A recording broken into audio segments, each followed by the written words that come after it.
Yo, what's up, everybody? Welcome back to Fight with Friends. It's your boy, Brother Guy, back again with another preview of One Friday Fights 1, 2, 3, which takes place live from Lumpini Stadium in Bangkok, Thailand, on the YouTube channel of One Championship as well. We won't be showcasing the fights live, but we will be doing a live watch along of this amazing curtain raiser for One Fight Night 35, which will take place literally the following day from this call, which will be on Saturday, 6th of September at 3 a.m. South African time.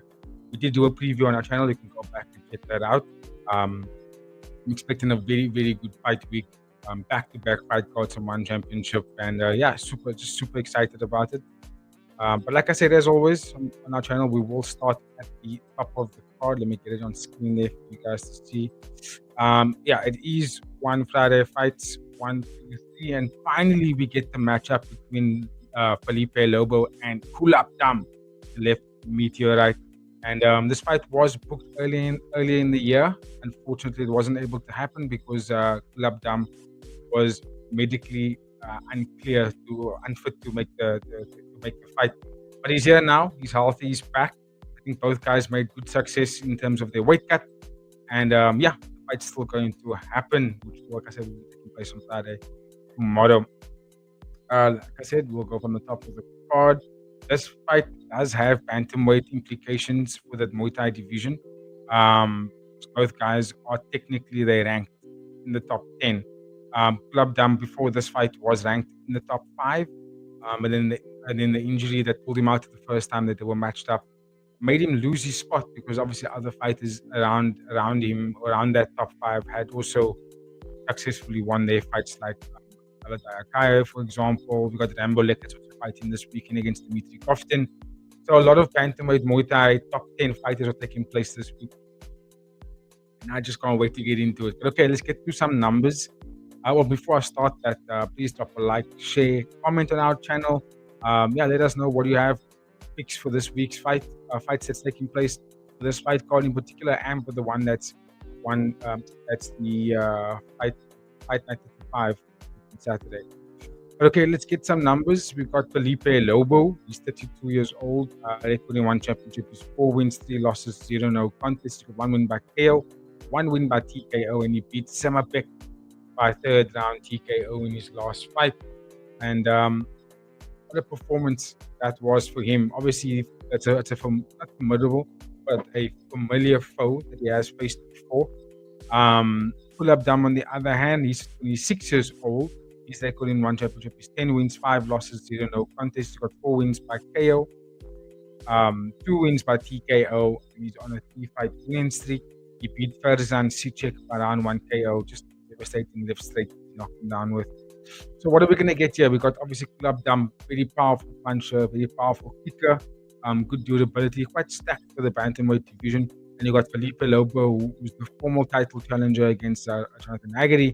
Obviously, he lost that fight, but since then he's kind of been back, getting himself in a good win streak, or at least getting himself some wins on his column again.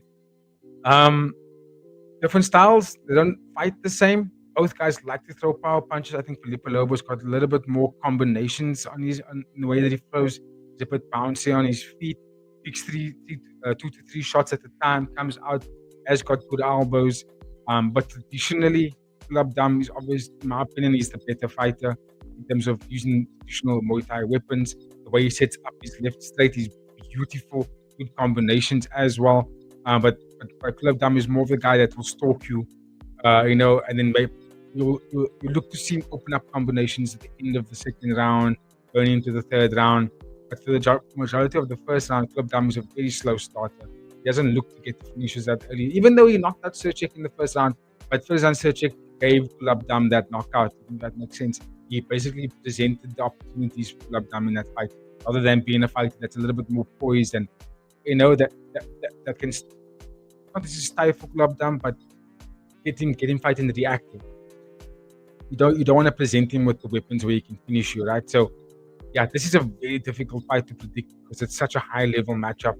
I think the winner here is definitely going to put themselves in a position to fight for the title, the bantamweight Muay Thai title, that is. I still think it's going to be a bit difficult considering the current landscape of the division. because Nabil Anand's the current champion, but he's fighting against Anahachi in kickboxing. And then after that, he's fighting against Jonathan Agadi in also kickboxing. So it's like, and Jonathan Agadi is also in the top 5 of this division in the Muay Thai as well. So it's like the fighters that are ahead of Lobo and Kulabdam are in the matchups over the course of the next 3 months for one championship. So that kind of puts Kulabdam and Felipe Lobo in a position of whoever wins here is going to have to wait regardless. Just because the guys above them are all going to be fighting against each other, which I think is a bit strange. But anyway, here we are now. And perhaps one championship is going to have to think about clamping down on making fighters fight multiple disciplines, because it does kind of slow down movement of divisions in the organization. It's a conversation for another time. Stylistically, I'm gonna favor Felipe Lobo just ever so slightly. I don't really go against Kulabdam. He's one of my favorite fighters to watch. I think he's got power over Lobo. I think he can knock him out. I think he's got devastating kicks. But Kulabdam does fight on the back foot. He really goes forward, like I said, towards the round 2 and round 3. But what's he going to do before that? How's he going to deal with Lobo before he gets to that point? Because Felipe Lobo is the kind of fighter that takes it to you. He doesn't wait for anything. He's on the front foot all the time. You saw how he fought against Agadi. You saw how he fought Simmerpick. He's the kind of guy that basically just walks you down and puts the pressure on you all the time, stays in your face, lots of combinations. Took his 3 losses against Nabil, Jonathan Agadi, and Nong O are on losses because they all devastating elite strikers. Jonathan Agadi was a title fight, beat him. Nong O, champion, beat him.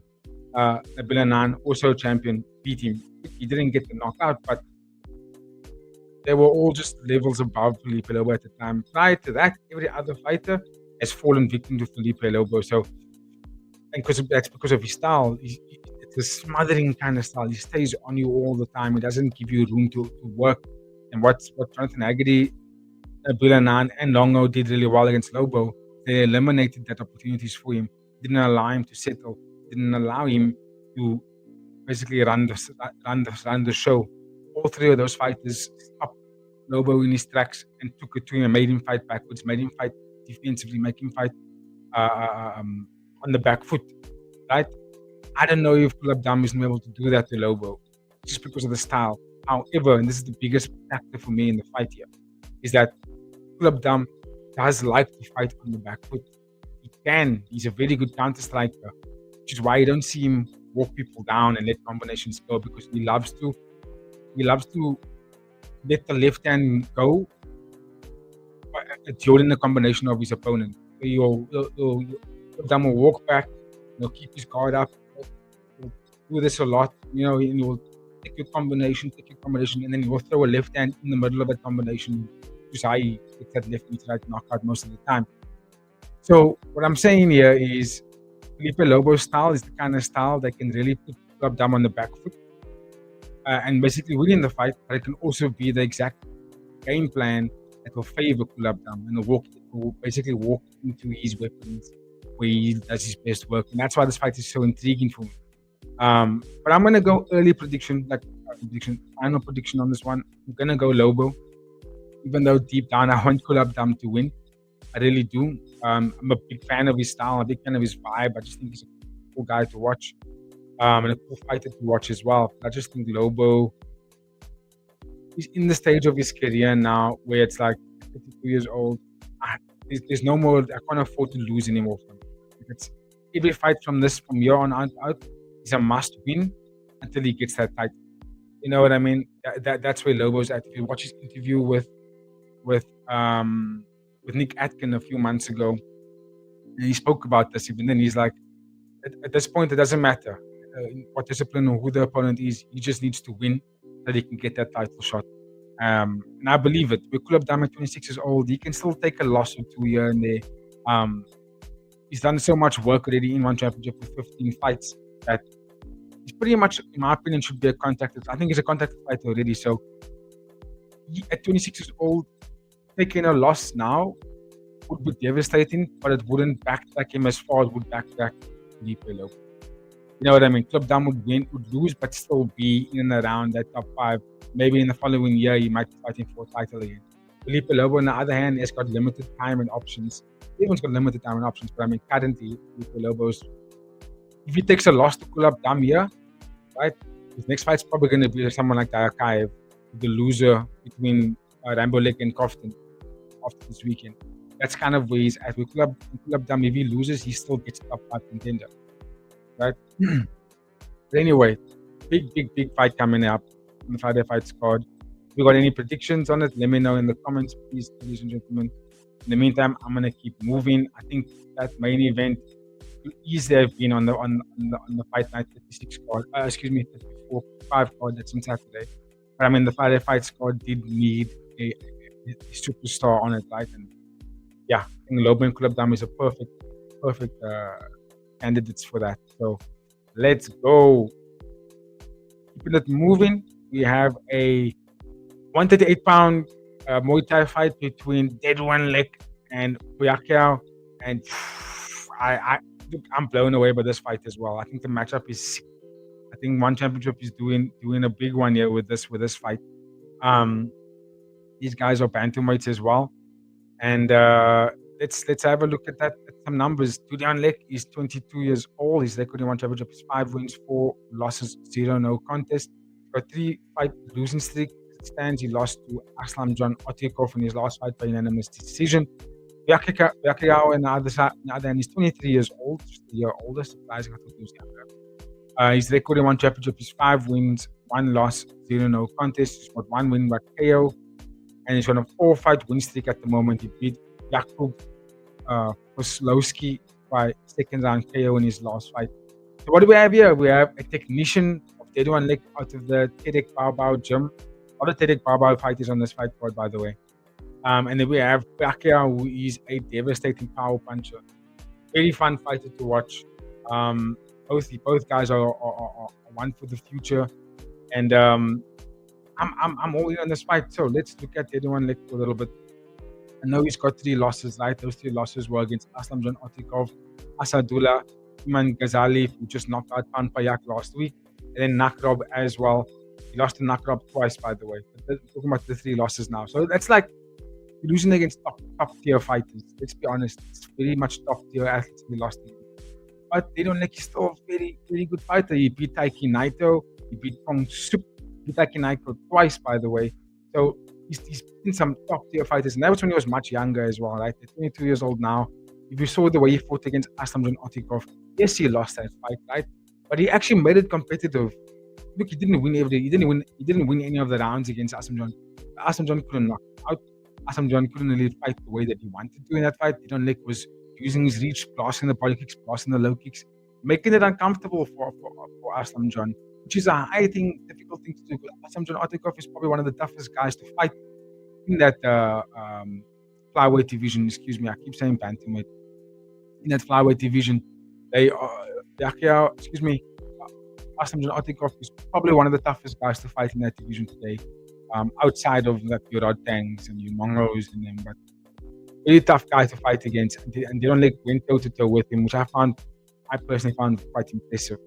Buakhiao, on the other hand, just equally as impressive. You don't just go on a win streak, 4-fight win streak for nothing, right? And in that list, Petruchet by split decision. Like I said, knocked out Jakub.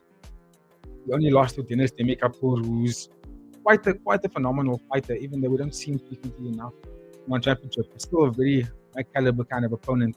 Buakhiao, other than that, is beating everybody else in a very good fashion. So, stylistically, I think Dedduanglek is the better technician in the sense of he knows how to game plan, follow the game plan, use different types of weapons to set up those things, and as well as in fight management. If he's not getting the game plan working, he will reset and try something different. Just go watch the Aslamjan Otikov fight. That's exactly what I'm referring to, as well as how he was able to.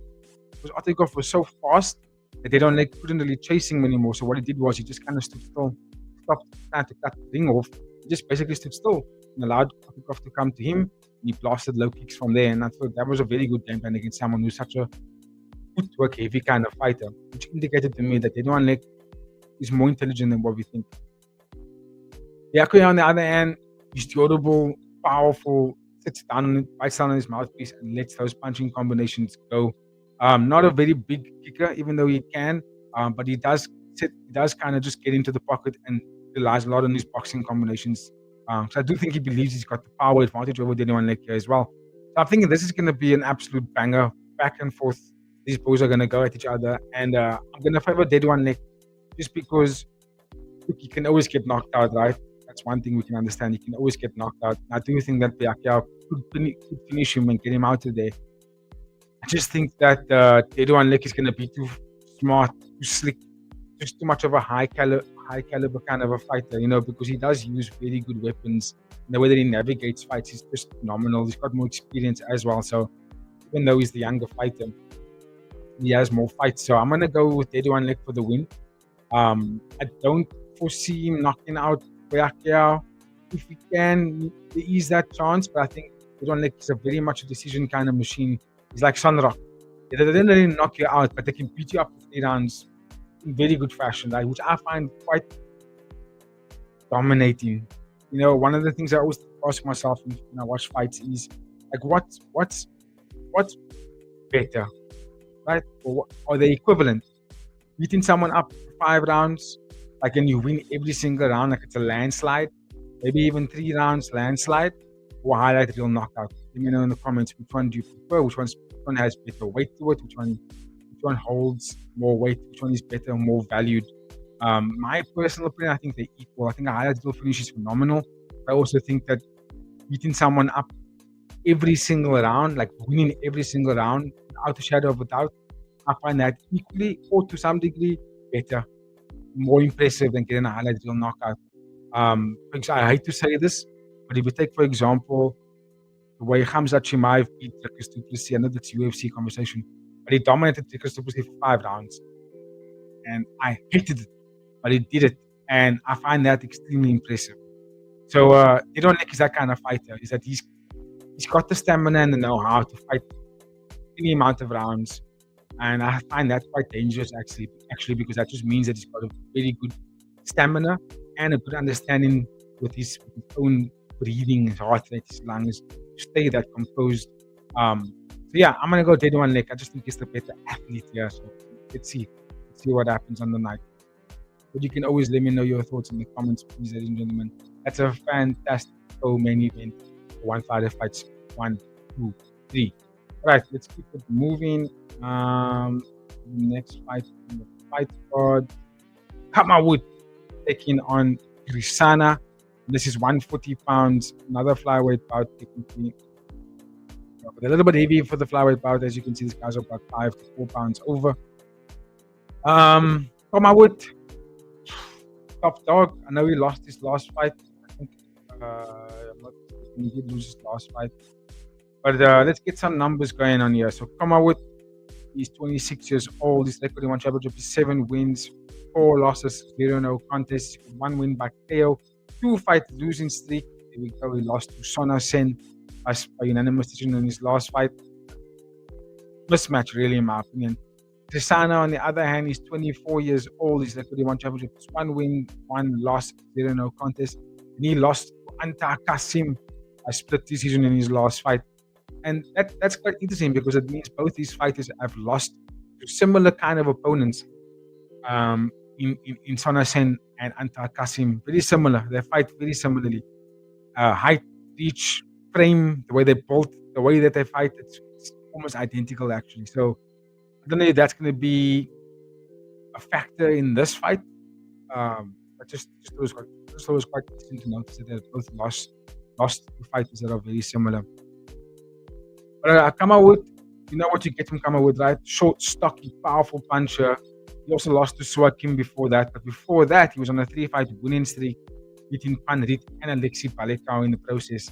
So that's like, again, 2 top-tier names that he's like. I'll say top tier. I'll say Alexei Buakhiao is a top fighter. But Panrit, also a very good fighter, but he's been on a bit of a losing streak at the moment. So I have my reservations about him. But still, losing to Panrit is beating Panrit is still a very much a place it quite high. It's not an easy thing to do, and he did it. So let's go with that. Grisana, on the other hand, I think I remember that fight against Anta Kasim. and he stood toe to toe. I remember leaving that fight, and I was like, Kasana's actually fucking good. This guy can fight. And he stood toe to toe with someone that's super aggressive, very slick in terms of his counter punching and how he sets up punches. And Kasana fought it. I remember he actually won the last round, and the second round was kind of even. The others thought that Kasana left me thinking at the end of the night, I was like, this dude is something else. Like, there's something to watch here because he only had 2 fights, right? The first fight he fought against Nam Nang Kong, and he beat him in an unanimous decision. And Lam Nang Kong is also a powerful puncher. But Lam Nang Kong is kind of sort of one-dimensional. He's just a kind of fighter that's going to try and outbox you. And I think Kasana was very privy to that and used his reach. I think Kasana's going to have the reach advantage again in this fight. He isn't the most tallest fighter, but I'm curious to see what they're going to do when they get in the pocket. I expect Kasana to use his long-range weapons, attack the body, blast some high kicks, utilize some good boxing, fight on the outside, use lateral movement. I think if he's going to stay going backwards or going in straight lines, I think it's going to favor Kamawood there. Kamawood, obviously, once they get into the pocket, I look to see him start these combinations with the body shots first, then coming up with the hooks. So obviously, going to have the favorable advantage when it comes to the power. Can he land those shots from a fighter that's very good with movement, striking on the outside? My brain is scratching here to kind of figure out who to give it to. I'm gonna go Kamawood. He's not turn it around here. Actually, I don't believe saying that. I'm saying it because I want Kamawood to win. But the way he lost to Sona Sen, right? This is something that can happen again here. See, Kasana can do exactly what Sona Sen did. And that was, fight on the outside, use fast combinations, fast kickboxing combinations, basically walk away in the first 2 rounds, maybe give up that third round. But Kasana actually gets harder, stronger when the fights go on.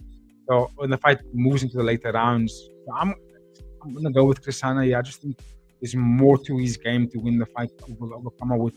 Kamawood has always been fighting taller fighters in his life, so he can't really throw high kicks, right? He can't really get to the head, but he can go to the body, he can go to the legs. He loves kicking the legs hard, then setting up his hands. Similar to the way Yodlek fights, actually. Very similar style. But I think Kasana's going to be able to get away from that and win the fight on the outside. If you've got a different opinion, know where that comment section is. Let me know, please, who you have in that fight between Kamawood and Kasana. I'm going to keep it moving while you let me know in the comments who you have winning. And we're going to move on to a fight between Nuapet and Ayad Al-Badr. I don't think I've seen Al-Badr fight before. I don't think I've seen him fight live, other than looking at tapes. But Nuapet I've seen before. He's a good fighter. This is 128 pounds Muay Thai. These guys are stalwarts. Nuapet, again, like I said earlier, fighting out of Tedek Bao Bao. Another Tedek Bao Bao fighter. He's 27 years old. He's the One Championship. 1 win, 2 losses. Contest. He's got 1 win by KO. He's on a 2-fight losing streak, losing to Sing Dom Tong by unanimous decision in his last fight. Good fighter, by the way. Then, like I said, Ayad Al-Badr, 23 years old. Record in One Championship is also 1 win, 2 losses. Contest. He beat Wana Ayashi by unanimous decision in his last fight. Fighting out of Iraq. So what do we have here? We're going to have a kickboxing heavy athlete taking on a traditional Muay Thai fighter, Nuapet. And who I think is going to win here? I'm tough to say, right?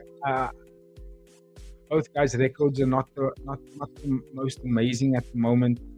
I'm going to give it to Nuapet. I think he's going to utilize some good elbows. In fact, I think he's going to try and take the fight in the clinch positions. I'll be very surprised if he stays on the outside and looks to counter strike or strike from the distance. Because I think if he does that, he's going to lose the fight. I think the speed and the combination is going to favor Ayad. I think he's pretty much on the balls of his feet. He moves around a lot. Fast in and out movements, lots of combinations, high volume. And that's the kind of fight style you want to deploy on a traditional Muay Thai athlete, right? But Nuapet, I think they're going to tell him to utilize elbows and knees in this fight. And that to work, he's going to have to obviously get into the clinching positions. that walk Ayad down, and then basically make it an ugly fight. One fighter that comes to mind that is able to use this game plan best of its abilities is Warapun. You watched how Warapun fought against Honosin in his last fight. The way that Warapun fights, it's like he's not afraid to walk into the line of fire, but he keeps his hands up here when he does that. Right? But he keeps walking forward. And the opponent has options. The only options you have as opponent here is that you either strike him back, you get away, because if you stay there, he's gonna basically he's gonna grab you and you're gonna get into a clinch. It's gonna be an ugly fight. And I think that's the game plan that Norpet's gonna have to deploy here to win. Is he gonna do it? I don't know. But I think that's gonna be the big success in this fight. He would just stays on the outside, and guys are gonna pick their shots from distance. So you can land the best combinations, plus a body kick, plus a low kick, plus another body kick. Basically set up punches. I think that's going to favor Ayad Al-Badr in the fight. It's going to give him a chance to get settled. Then once he's settled, he's just going to be faster, slicker. Right? He also has to keep his guard up, because if he gets spot or something, I think we'll see him getting dropped, and from there to be a downfall to him. Tricky fight to both guys. I really do think it's going to be a 50-50. It's a pick-em fight in my opinion. But if I must give you a solid prediction on who I think is going to win, I double down on it. I'm going to go Nuapet. I think he's got the power over Al-Badr.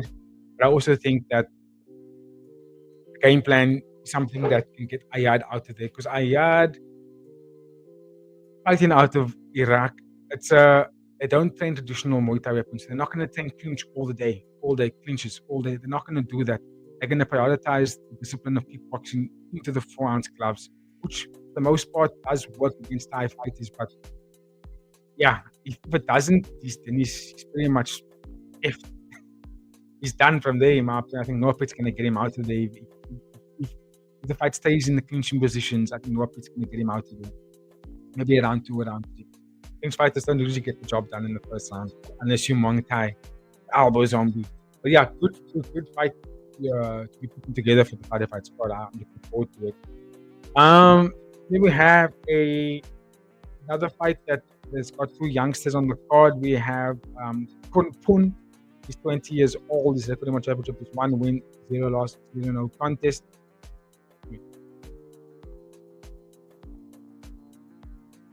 Pardon. Yeah, Kun is 20 years old. He beat Tang Kin by unanimous decision in his last fight. And he's taken on Edelson Rodriguez, fighting out of France. This is 129 pounds Muay Thai. This is Edelson's debut. I think when I checked on Typology, he had 1 fight recorded on the page, and he lost that fight, by the way.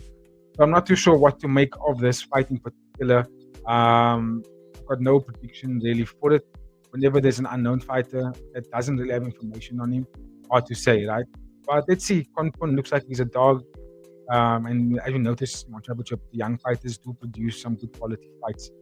I'll keep it moving into the next fight. 110 pounds Muay Thai for the ladies. Buakhiao is back. She's taking on Goose Zhang. This is going to be a rematch between the 2 ladies. And Buakhiao, the only recorded knockout on a win list, is against Goose Zhang. So let's see how this one's going to play out. It's going to be more of the same, or is Goose Zhang going to do something different? Both fighters are 19 years old. Buakhiao's record in 1 championship is 4 wins, 1 loss, 0 no contest. She's got 1 win by KO, like I mentioned, that was against Goose Zhang. 3-fight win streak, beating Moa Carlson by unanimous decision in the last fight. I thought she might have lost that fight. And then, like I said, beating Goose Zhang, 3rd round KO. So we're getting a rematch here. Goose Zhang, 19 years old, record in 1 championship, 0 wins, 2 losses, 1 no contest. So 3 fights in 1 championship have all been unsuccessful. So let's see who are those other losses. Just to push my mind. Because Buakhiao, I think she's going to win the fight again. She lost. No contest was against Nong Nuk. And then her other loss was against Francesca Vera. Vera also got knocked out. So not looking good for Goose Zhang, right? She's going to get knocked out again, possibly. Buakhiao is just a wild athlete.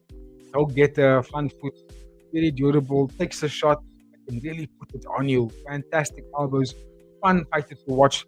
stacked with the 110-pound division. And what are we going to see? I think we're going to see more of the same. Just as the first fight went, Buakhiao is going to be the one leading the dance. She's going to have a very good elbows. Might even take the fight into the clinch position. Basically, just navigated the fight like a true champion. Even though she's not a champion just yet, she fought the fight like she knew she was going to win every single round. She knew she was going to dominate every single space in the fight, wherever it was going to go. I think we're going to see more of the same. Yeah, I think Buakhiao is going to do it again. I'm hoping that Gushang comes back and makes it a more of a competitive fight. But I think Buakhiao is going to have the power, density, the durability advantages over Gushang. And that's going to make the fight. It's always going to give Buakhiao the trump card, right? Even though if Gushang comes in there and he's faster, and has good footwork, and lands a bit more, has higher volume, right? There's always that trump card that Buakhiao can take those shots, right? She's not going to knock her down. She's going to take those shots, right? And you have to be prepared when she hits you back. She's going to hit you back twice as hard. And that for me is always going to be something that's going to be in Buakhiao's back pocket. That you can always just pull out and be like, okay, take me shots. How's that elbow? How's that counter over? And like, you like it? I think that's where you can always fight in her favor. It's probably she also beat Nong Ham, who's also a former champion. So it kind of makes me feel that Buakhiao is basically a champion in waiting. Like she's going to be she's the uncount queen at the moment, and it's a matter of time before we start seeing her up against higher caliber opponents. Moa Carlson for me was the biggest one she fought against so far, and I personally thought that Buakhiao lost that fight, but they gave her the win anyway. So I just think that beating Gushang isn't going to really take her any further, but it's going to be a reminder to the athletes, to the division, that Buakhiao is here to stay. Let's go for that. Give me your thoughts in the comments about that matchup. I'm stoked for that fight. It's going to be one that's going to get the crowd definitely on their feet. Come tomorrow. Hey, during the day. Okay, we're going to keep it moving to the featured bout of the fight card. This is the main fight on the prelims. We have Donking taking on Rustam Yunusov. Flyweight Muay Thai. This is going to be a barn burner for sure.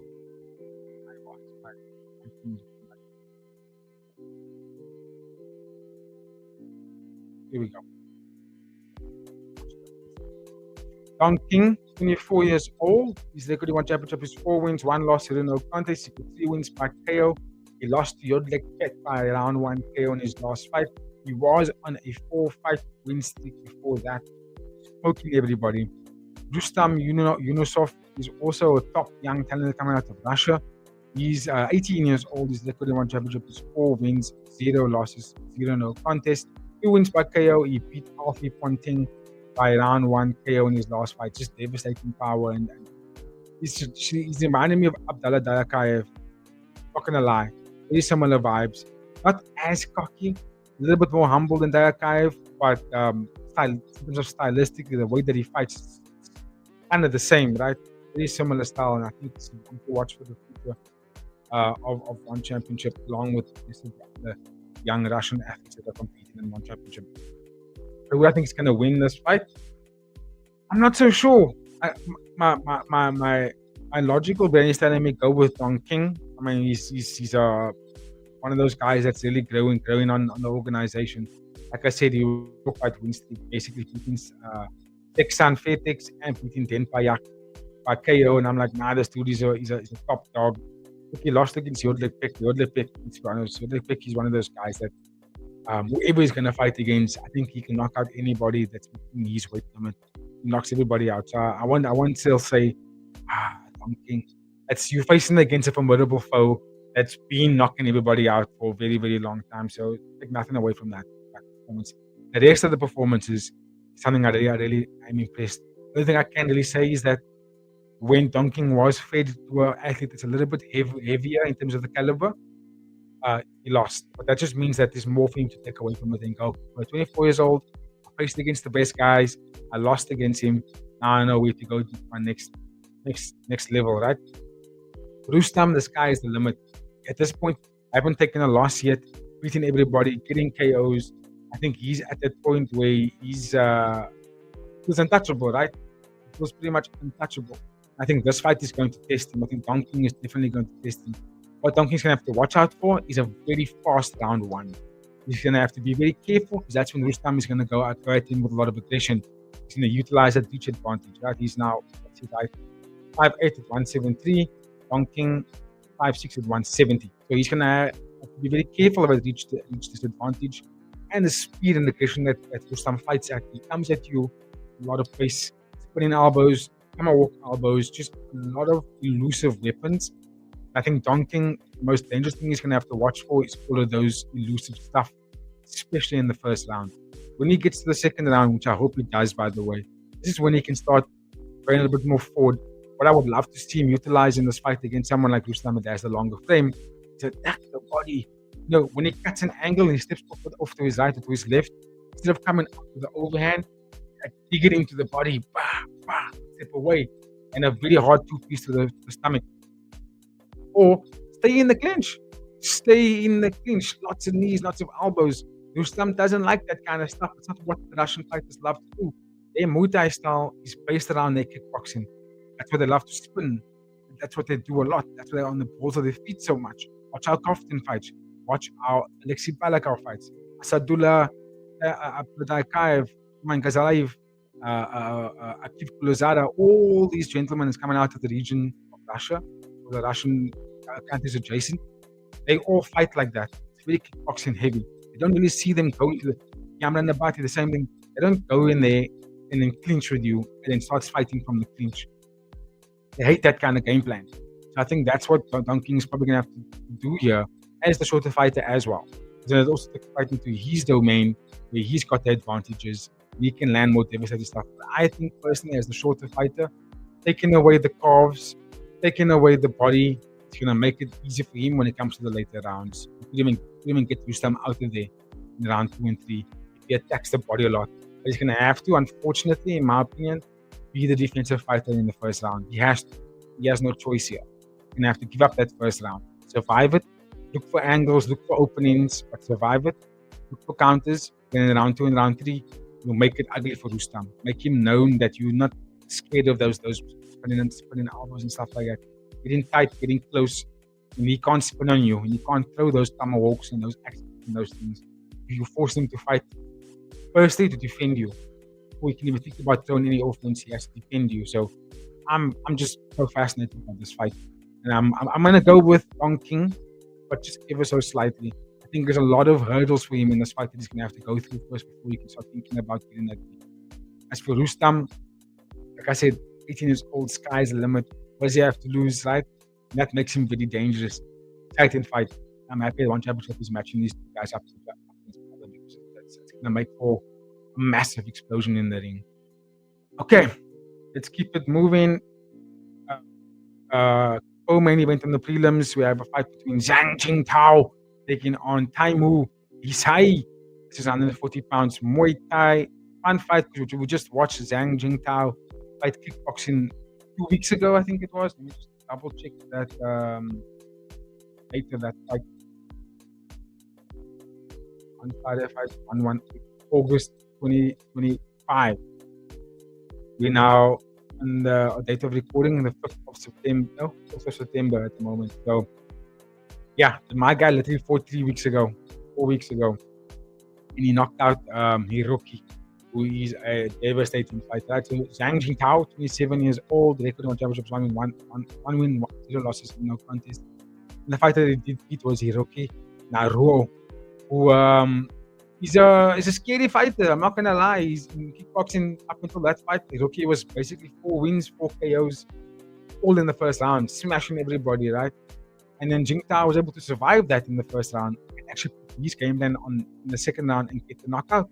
I thought his boxing was phenomenal to watch. It was slicker than Hiroki actually, and it was not so much wasted energy the way Hiroki was putting all his power into these shots. But Jingtao was just sharper, selecting where he wanted to go with it.